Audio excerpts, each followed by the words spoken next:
Bago dumating ang malaking baha noong panahon ni Noah, may dalawang lalaki na naging simbolo ng pasensya ng Lord at ng pag-asa ng kaligtasan.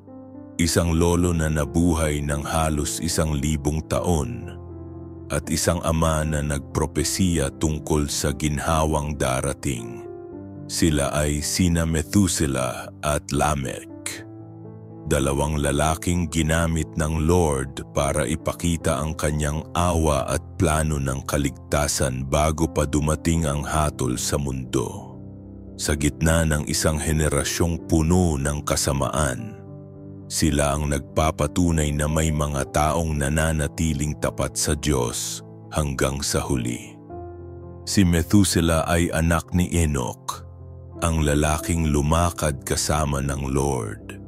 Noong 65 taong gulang si Enoch, ipinanganak niya si Methuselah at mula noon ay patuloy siyang lumakad kasama ng Diyos sa loob ng 300 taon. Lumaki si Methuselah na nakikita kung gaano katapat ang kanyang ama sa Lord, kaya namanan niya ang pananampalataya at takot sa Diyos. Habang tumatanda siya, unti-unting nagiging masama ang mga tao sa lupa, ngunit nanatili siyang kabilang sa lahi ng mga matuwid. Nabuhay si Methuselah ng 969 na taon, kaya siya ang pinakamatandang tao sa buong Biblia. Simbolo ng napakahabang pasensya ng Lord sa sangkatauhan. Ang ibig sabihin ng pangalan niyang Methuselah ay, "When he dies, it shall come." O sa Tagalog, pag siya'y namatay, darating ito. At totoo nga, ayon sa mga tala ng Genesis, namatay siya sa mismong taon ng baha, tanda ng katapusan ng panahon ng awa at simula ng paghuhukom ng Diyos. Mula kay Methuselah ipinanganak si Lamech, na gaya ng kanyang ama at lolo ay lumaki ring tapat sa Lord. Sa panahon na puno ng kasamaan at kasinungalingan ng mundo, nanatiling buo ang kanyang paniniwala. Ayon sa Genesis 5:28 hanggang 29, nang 182 taong gulang si Lamech, ipinanganak niya ang anak niyang si Noah at sinabi niya, "Ang batang ito ay magdadala sa atin ng kaginhawahan mula sa ating hirap at sa lupang sinumpa ng Lord." Ang salitang iyon ay propetiko. Dahil sa pamamagitan ni Noah, dinala ng Diyos ang kaligtasan sa mundo sa kabila ng kasamaan ng tao. Nabuhay si Lamech ng 777 taon at namatay bago pa dumating ang baha, pero naiwan niya ang pamana ng pananampalataya sa kanyang anak na ginamit ng Lord para magligtas ng lahi ng tao. Ang kwento ni Methuselah at Lamech ay puno ng aral na dapat nating tandaan. Una, ang Lord ay matiyaga bago magparusa.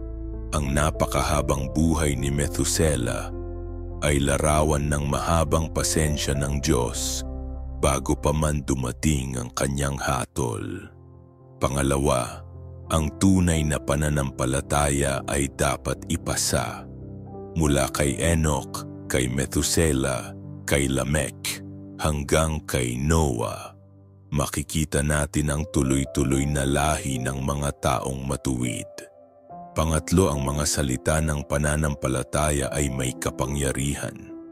Nang sinabi ni Lamech na si Noah ay magdadala ng kaginhawahan, tinupad iyon ng Lord.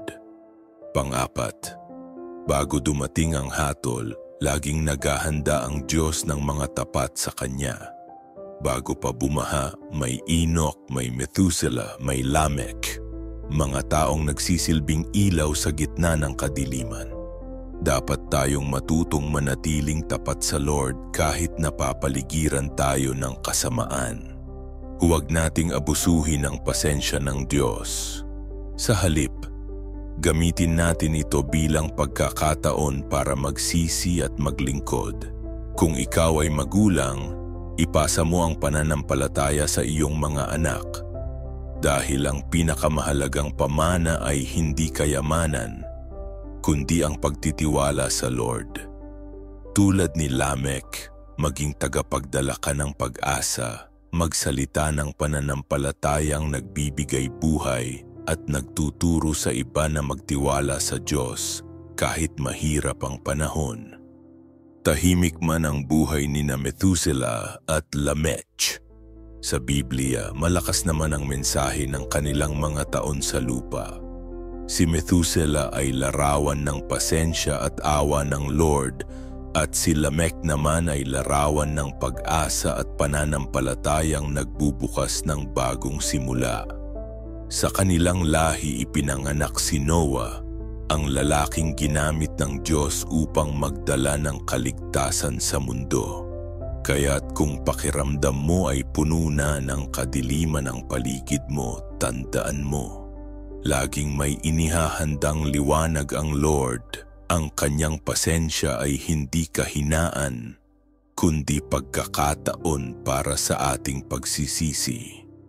At gaya ni Methuselah at Lamech, ang iyong pananampalataya ngayon ay maaaring maging daan ng kaligtasan para sa susunod na henerasyon. Salamat sa pakikinig, kapatid. Ano ang natutunan mo ngayon? I-comment mo at huwag kalimutang i-like, i-share at mag-subscribe. God bless. I believe in the name of Jesus, amen.